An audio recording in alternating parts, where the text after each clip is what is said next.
기도해 주시길 바랍니다. 기도하겠습니다. 하나님 아버지, 감사를 드립니다. 하나님의 크신 은혜로 거룩한 주일 우리가 함께 모여서 예배합니다. 이 시간 성령의 음성을 듣기를 원하고 우리의 마음에, 우리의 심령에 큰 부흥이 일어나기를 소망하오니 성령 하나님, 오늘도 우리와 함께하여 주시옵소서. 성령 하나님이 오늘도 우리에게 말씀해 주시기를 소망하며 예수님의 이름으로 기도합니다. 아멘. 오늘 우리에게 주신 주님의 말씀은 구약의 말씀 사사기 13장 24절로 14장 3절의 말씀입니다.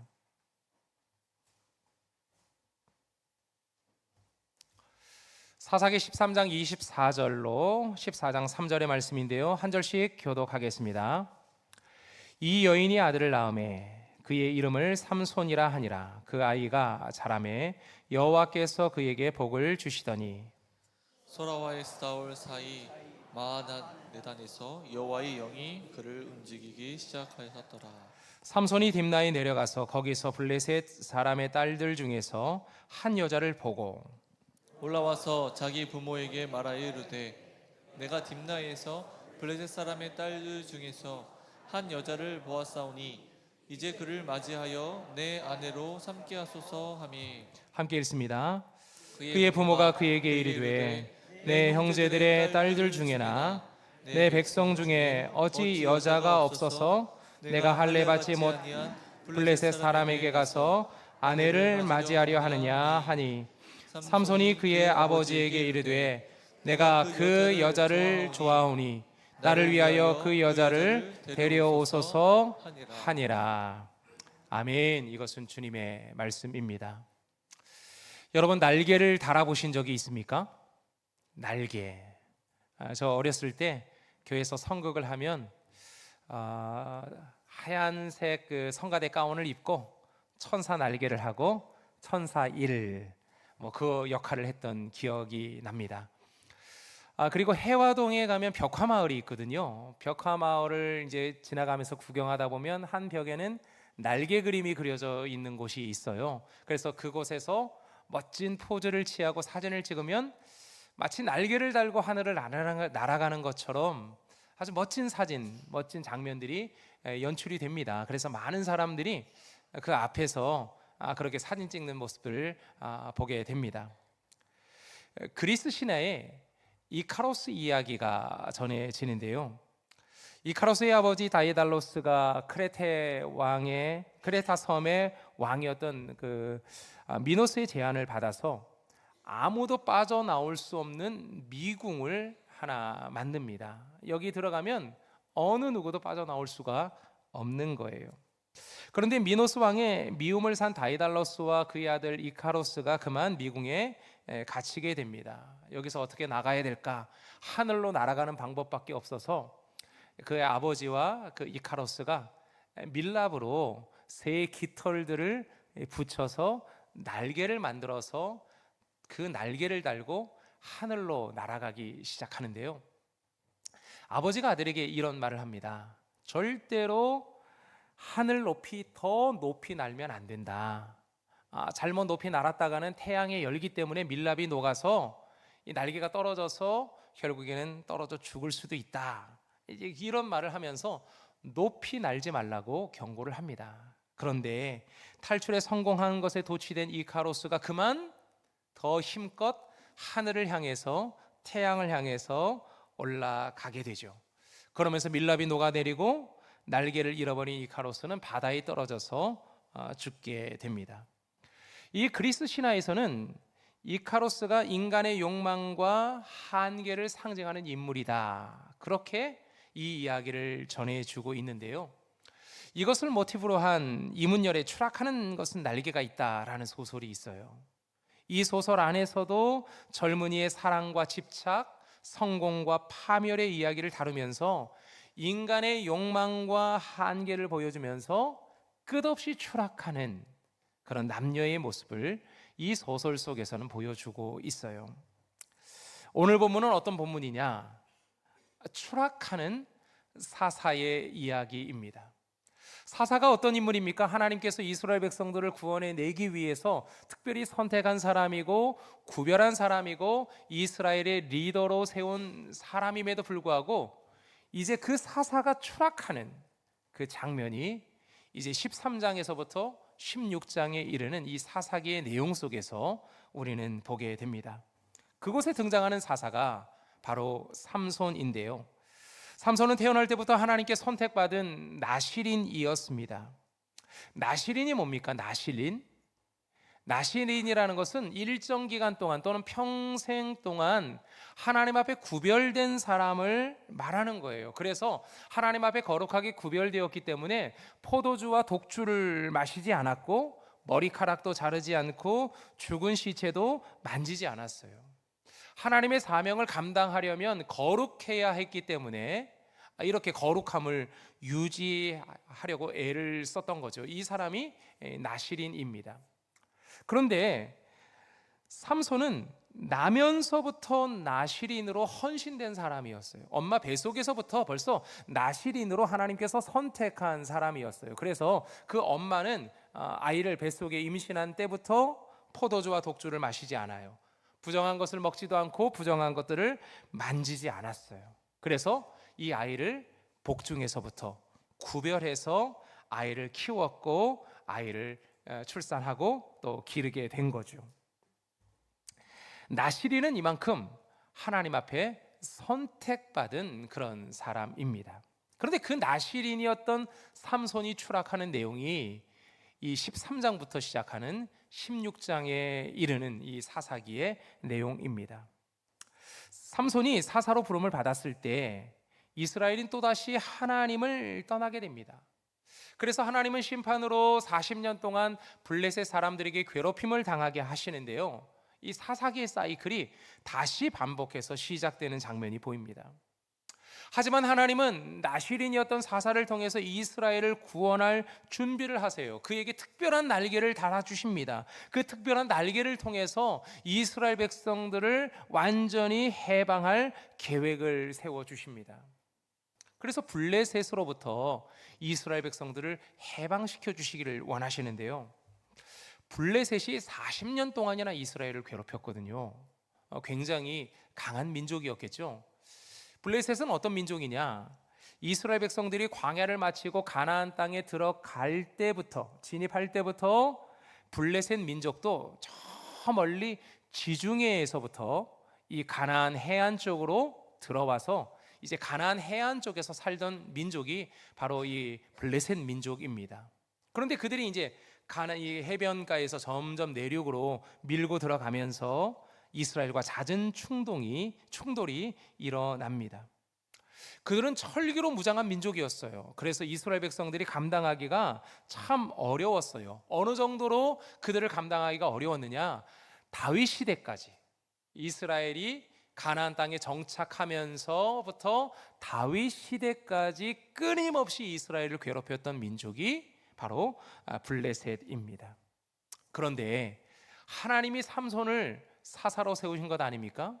그러니까 삼손은 블레셋이 상대하기에는 굉장히 까다로운 인물이었어요. 왜냐하면 그는 턱뼈 하나로 이 1000명이나 되는 사람을 죽일 정도의 힘이 있었고, 그리고 삼손을 죽이려고 할 때는 갑자기 성 문짝을 뜯어가지고 어깨에 메고 그것을 짊어지고 갈 정도의 괴력을 보였던 사람입니다. 함부로 쉽게 제거할 수 없었던 사람이 삼손이었던 거죠. 그래서 현상금을 걸고 그 사람을 죽이려고도 했어요. 하지만 쉽게 할 수 없었던 인물이 삼손입니다. 블레셋 입장에서는 삼손이 제거해야 할 대상 1호였어요. 하나님이 특별한 은혜를 삼손에게 주신 거죠. 그런데 나실인이었던 사사 삼손에게 문제가 생기기 시작합니다. 능력도 많고 하나님께서 날개를 달아주신 그가 그만 욕망을 참지 못하고 추락하기 시작합니다. 그 추락하는 장면이 오늘 우리가 읽었던 본문의 내용인데요, 14장 1절 이하부터 그의 추락하는 내용이 나오는데요, 13장의 분위기와 14장의 분위기가 완전히 다르다는 것을 오늘 성경은 보여줍니다. 자, 13장 24절 25절의 말씀을 제가 먼저 한번 읽어볼게요. 그 여인이 아들을 낳음에 그의 이름을 삼손이라 하니라. 그 아이가 자라매 여호와께서 그에게 복을 주시더니 소라와 에스타올 사이 마하네단에서 여호와의 영이 그를 움직이기 시작하셨더라. 하나님이 삼손에게 복을 주십니다. 하나님의 영, 성령이 삼손과 함께 하십니다. 그래서 그가 움직이면서 활동하는 모든 사사의 활동들이 하나님이 주시는 능력으로, 하나님이 주시는 날개로 모든 일들을 잘 감당할 수 있었던 사람이었던 거죠. 그런데 14장으로 넘어가면 분위기가 어떻게 달라집니까? 14장 1절의 말씀을 읽어볼게요. 삼손이 딥나에 내려가서 거기서 블레셋 사람의 딸들 중에 한 여자를 보았다. 이렇게 시작하는데요. 한 여자를 보는 것이 문제였습니다. 한 여자를 바라보는 것이 문제가 되었다는 거예요. 예전에 그 선악과, 에덴 동산에서의 선악과를 아담과 하와가 볼 때 하와가 선악과를 어떻게 보았는지 아십니까? 선악과를 보자 먹음직하고 보암직하고 지혜롭게 할 만큼 탐스럽기까지 했다. 그래서 그 선악과를 먹었다. 이렇게 성경은 고백을 하고 있거든요. 그러니까 보는 것이 굉장히 중요해요. 어떤 시선으로 보느냐, 어떻게 보느냐, 무엇을 보느냐, 누구를 보느냐, 이것이 굉장히 중요한 문제였어요. 그런데 삼손이 지금 누구를 봅니까? 블레셋 여자를 보는 거예요. 블레셋 여자를 봐서는 안 되는 거죠. 이스라엘 사람으로, 특별히 사사로 부름받은 사람, 나시린으로서 이방 여인을 본다, 그리고 이방 여인과 결혼한다, 이거는 안 될 일이었어요. 그래서 부모가 반대를 하는 거죠. 여러분들도 혹시 부모님이 반대하시는데 결혼하신 분 계십니까? 부모님이 반대하신 이유들이 있죠. 뭐 여러 가지 가정 형편상, 그리고 분위기상, 여러 가지 이유들이 반대하는 데는 이유가 있어요. 그런데 그럼에도 불구하고 결혼하신 이유가 뭡니까? 이 남자 없이는 못 살아. 이 여자 없이는 못 살아. 난 죽어도 이 여자랑 못 헤어져. 이 남자랑 못 헤어져. 그런 마음, 불타는 어떤 사랑에 끓어오르는 그 사랑이 있었기 때문에 결혼하신 것 아닙니까? 지금 삼손이 부모가 반대하는데 결혼을 밀어붙입니다. 결혼하겠다. 나 이 여자 없이는 못 산다. 지금 이렇게 나오기 시작한 거예요. 자, 근데 그가 아버지에게, 부모님에게 하는 말을 한번 들어보겠습니다. 14장 3절의 말씀, 하반절, 중반 이하의 말씀에 보면 이렇게 나오는데요. 삼손이 그의 아버지에게 이르되 내가 그 여자를 좋아하오니 나를 위하여 그 여자를 데려오소서 하니라. 예전에는 여자를 데려올 때 어느 정도 어떤 돈이나 어떤 사례를 하고 여자를 데려오던 풍습이 있었거든요. 그래서 집에 있는 양이나 낙타나 그런 것들을 보내주면서 여자를 데려왔잖아요. 그러니까 삼손이 아버지가 돈이 있는 걸 알고 있어요. 아버지 여기 돈 있잖아요. 그 돈 가지고 빨리 저 여자를 데리고 오세요. 내가 저 여자랑 결혼하고 싶습니다. 내가 그 여자를 너무 좋아합니다. 내 눈에 보기에 그 여자가 너무 좋습니다. 지금 삼손이 부모님에게 이렇게 이야기하는 거예요. 이 이야기만 근거로 따져보면 아마도 그 여인은 굉장한 미인이었을 것 같아요. 굉장히 아름다운 성적인 매력이 아주 많은 그런 여인이었을 것 같아요. 그래서 때를 써서 그 결혼을 진행하는 거죠. 세상의 여인들이 더 아름다워 보일 수 있죠. 가지고 있는 미모나 재력이나 스펙이 좋아 보일 수 있어요. 하지만 거기에 매혹당해서는 안 됩니다. 왜냐하면 창세기 6장 이하의 말씀에 보면 노아 홍수 사건이 나오는데요. 노아 홍수 사건의 결정적인 배경이 어떻게 되느냐? 하나님의 아들들이 사람의 딸들을 좋아해서 결혼하기 시작했다. 성경은 그렇게 얘기하고 있어요. 민수기 5장에서도 광야를 걷던 이스라엘 백성들이 시딤에 머물렀을 때 시딤의 여인들과 음행하는 장면이 나오거든요. 시딤의 여인들은 이스라엘의 여인들과 뭔가 다르게 보였기 때문에 그들과 음행하게 됩니다. 결혼이라는 게 뭘까요? 여러분, 결혼.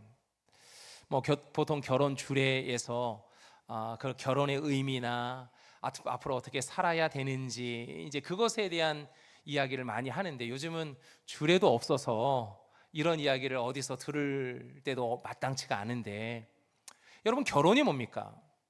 결혼이라는 것은 하나님 나라의 문화를 창조하는 시간입니다. 하나님 나라의 문화가 더 견고해지고 사명이 더 명확해지는 시간이 바로 결혼의 시간인 거죠. 그래서 결혼을 사명이라고 말할 수 있는 거예요. 사명. 결혼은 사명을 발견하고 사명을 확인하는 시간이다라는 거예요. 그래서 보통 결혼에 보면 축가를 많이 부르는데, 축가 중에 어떤 축가가 있습니까? 좋겠다, 좋겠다, 결혼하니 너무 좋겠다, 이런 노래들이 있습니다. 그런 노래들을 축가로도 많이 불러보신 분들도 있고 들으신 분들도 있을 거예요. 근데 사실 결혼의 축가는 이 좋겠다가 아니라 비장해야 됩니다. 너의 가는 길에 주의 평강이 있기를 바란다. 야, 그 힘든 길을 어떻게 걸어가려고 그 결혼의 길로 걸어가느냐, 그런 의미가 있는 거죠. 결혼을 통해서 하나님 나라 문화를 세워가는 사람이 있고, 사명을 이어가는 사람이 있어요. 그렇지 못한 사람들도 있는 거죠. 그들이 만들어내는 그 가정 속에서 하나님 나라의 정체성을 이어가야 할 사명이 바로 결혼인 거죠. 결혼을 통해서 그 일들이 이루어지는 거예요. 그런데 세상 문화에 젖어 살면 하나님 나라의 문화를 이룰 수가 없어요. 세상 문화에 빠져 살면 삼손처럼 추락하게 되는 경우들을 보게 되는 거예요. 삼손이 결혼하는 과정을 한번 보겠습니다. 오늘 본문 속에 보면 삼손이 어떻게 결혼하는지, 결혼의 분위기와 결혼의 상황들이 어떻게 돌아가는지를 오늘 본문은 보여주는데요. 14장 3절의 말씀, 우리가 아까 읽었던 그 부분에 보면 내가 그 여자를 좋아한다 라고 말하면서 삼손이 안목의 정욕에 빠져 있는 그 모습이 그대로 보여지고요. 14장 8절로 9절의 말씀에 보면 사자의 주검을 본즉 사자의 몸에 벌떼와 꿀이 있는지라 먹고 그의 부모에게 드려서 먹게 하였으나, 이 결혼식을 하러 가는 중에 사자를 만나서 사자를 찢어 죽이죠. 그리고 돌아오는 길에 보니까 사자의 주검에 꿀이 가득한 것을 보게 돼요. 그리고 그것을 떠다가 자신도 먹고 또 부모에게도 갖다 주는 장면이 나오죠. 근데 이건 뭐냐면 사사로서, 그리고 나시린으로서 시체를 가까이에 해서는 안 된다라고 하는 하나님의 명령을 어기게 되는 장면이 여기서 나오는 거예요. 그리고 14장 19절에 보면 삼손이 아스글론에 내려가서 그곳 사람 30명을 쳐 죽였다. 그리고 노략했다. 이 결혼의 과정 속에서 수수께끼를 잘못 내는 바람에 그걸 또 보상해 줘야 되는 과정 속에서 사람도 죽이고 노략질도 하고 하는, 이 결혼이 이와 같이 그냥 완전히 힘든 거짓과 사기와 피로 얼룩진 결혼의 모습을 지금 삼손이 하게 되는 거예요. 화려하고 멋진 결혼 생활을 꿈꾸다가 그만 첫 번째 결혼에 실패한 그런 삼손의 모습을 보게 됩니다. 여러분은 결혼 어디서 하셨습니까? 교회에서 하셨습니까? 저는 교회에서 했는데요. 예전에는 이제 교회에서 하는 것이 그냥 보통 교회 다닌 사람들은 보통 일반적이었어요. 왜냐하면 예식장이 그렇게 잘 돼 있지도 않았고, 교회만큼 주차 시설이라든지 환경이 쾌적한 그런 곳도 없잖아요. 그래서 교회에서 많이들 교회에서 하셨어요. 교회에서 하는 것이 당연했죠. 예배가 당연한 어떤 그런 시대였어요. 결혼하면 당연히 예배를 드려야지. 결혼하면 당연히 목사님 축복 기도를 받아야지. 이것이 당연한 그런 문화였어요. 왜 결혼을 예배를 통해서 하는 것일까? 결혼에는 사명이 있기 때문에 그래요.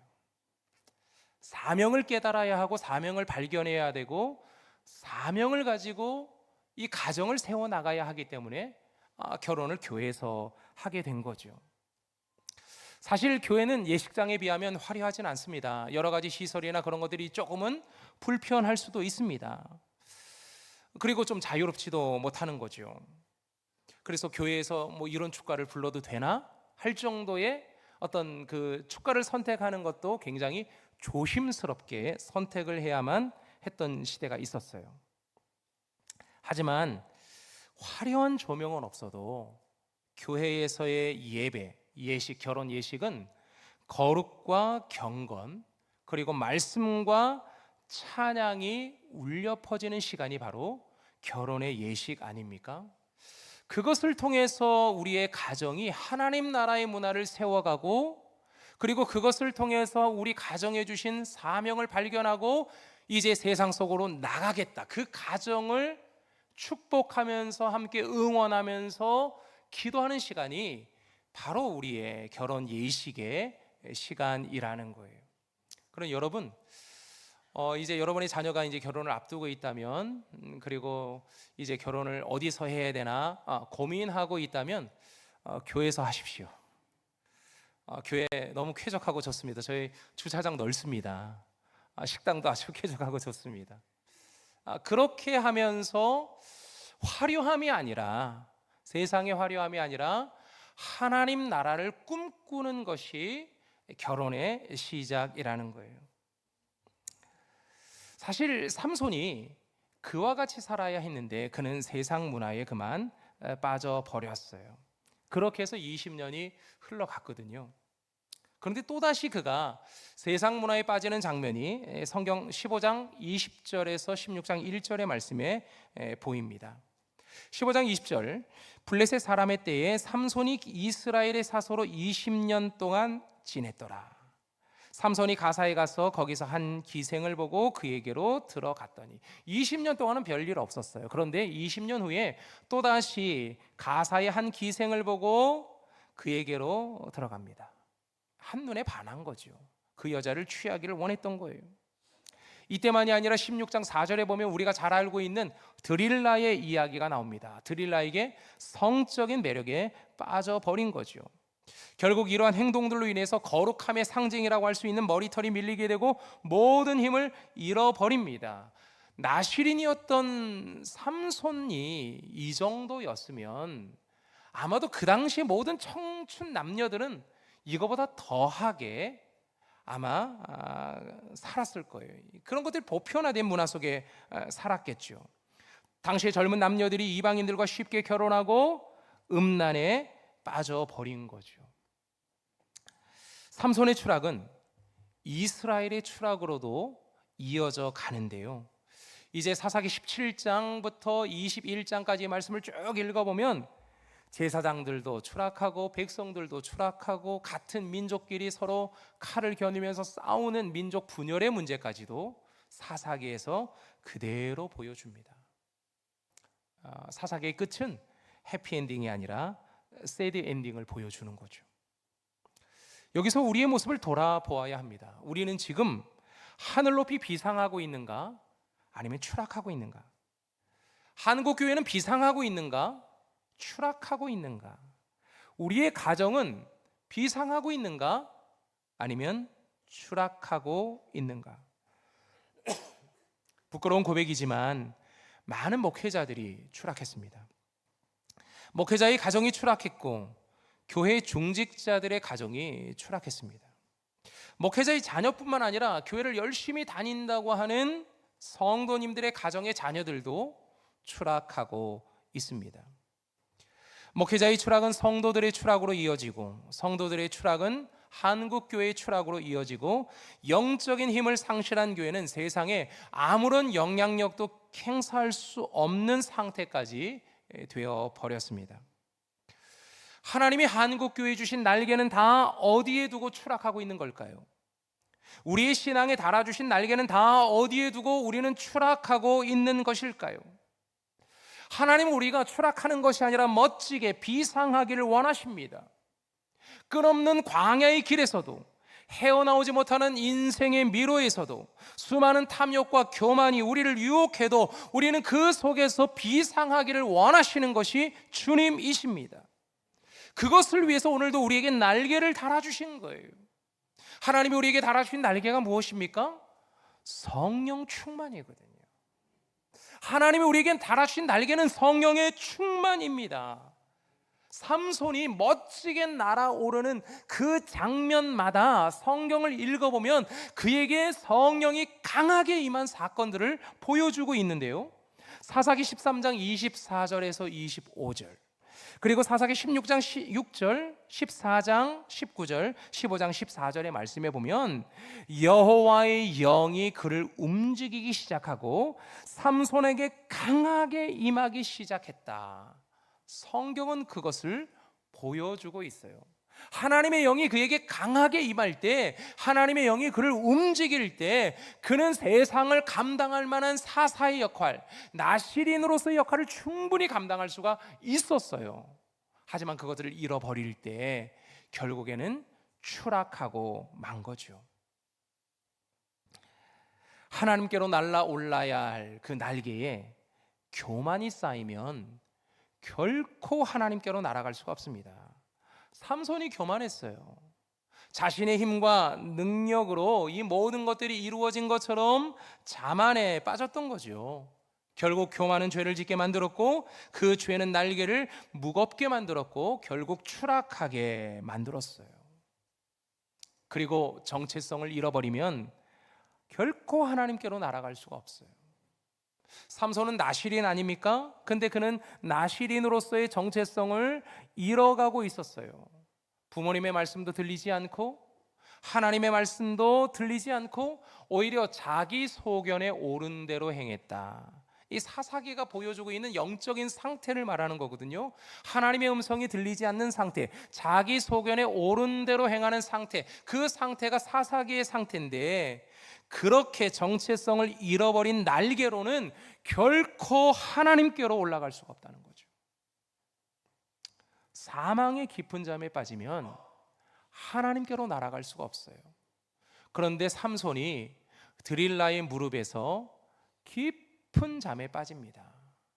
자기 머리털이 밀리는지도 모르면서 모른 채 그는 깊은 잠에 빠져 들어가요. 결국 그의 두 눈이 다 뽑혀서 아예 세상을 볼 수 없게 되어 버리죠. 사망의 잠은 분별력을 잃게 하고 날개를 무겁게 합니다. 그러니 우리는 사망의 잠에 빠져 있지는 않은지 우리의 신앙을 살펴봐야 돼요. 내가 하나님을 잃어버린 것은 아닌지, 내가 교만에 빠지고 나의 정체성을 잃어버린 것은 아닌지, 내가 깊은 영적인 잠에 빠져 있는 것은 아닌지 우리 신앙을 점검해야 해요. 그 점검할 수 있는 시간이 언제입니까? 여러 많은 시간이 있겠지만 저는 이번에 기적의 21일 동안의 이 기간들이 우리의 영적인 상태를 점검할 수 있는 아주 좋은 시간이라고 보는 거예요. 거기에 나오는 찬양과 말씀과 기도가 있잖아요. 그 찬양을 들으면서 우리의 마음을 활짝 여는 거죠. 함께 부르면서 우리의 마음을 여는 거예요.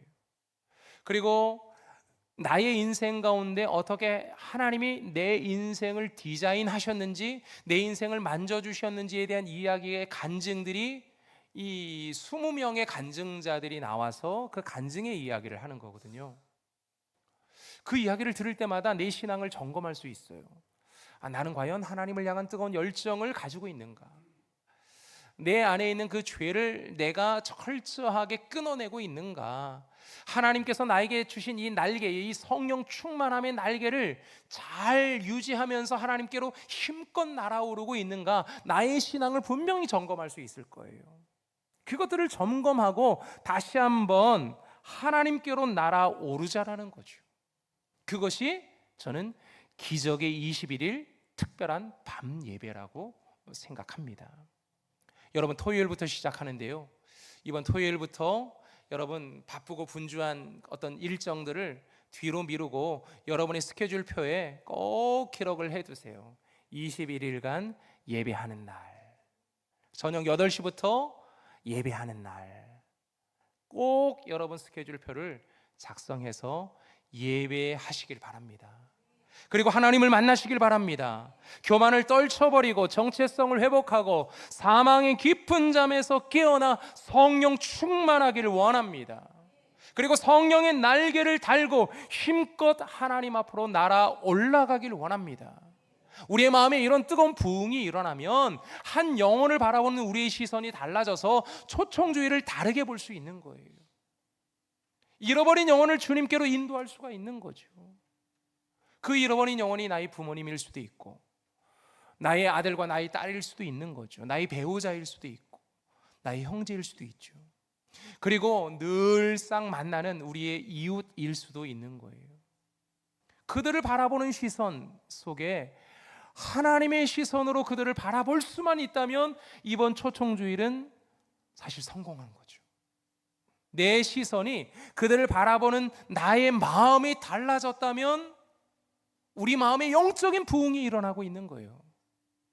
깊은 잠에서 깨어나고 있는 거죠.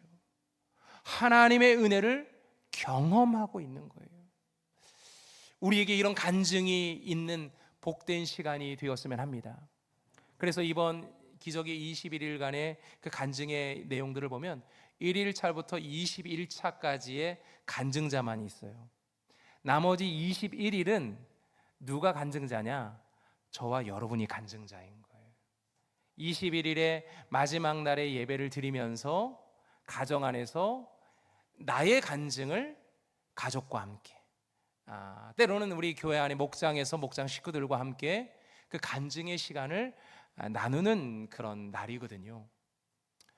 이번 예배를 통해서 우리의 신앙의 영적인 부흥이 일어나고 또 초청주일과 전체 목장의 날에 풍성한 열매가 있는 복된 주일이 되기를 소망합니다. 이 시간 우리 함께 찬송가 196장 우리 함께 찬양하겠습니다. 성령의 은사를 오늘도 우리에게 부어 주시옵소서. 이 마음으로 우리 함께 찬양합니다. 성령의 은사를 나에게 채우사 주님의 사랑 본받아 나 살게 하소서. 성령의 은사를 나에게 채우사 정결한 마음 가지고 나의 행케 하소서. 성령의 은사를 나에게 채우사 더러운 세상 탐욕을 다 채워주소서. 성령의 은사를 나에게 채우사 영원한 주님 나라에 나사. 우리 한 번 더 찬양할까요? 1절부터 우리 한 번 더 찬양합니다. 성령의 은사를 성령의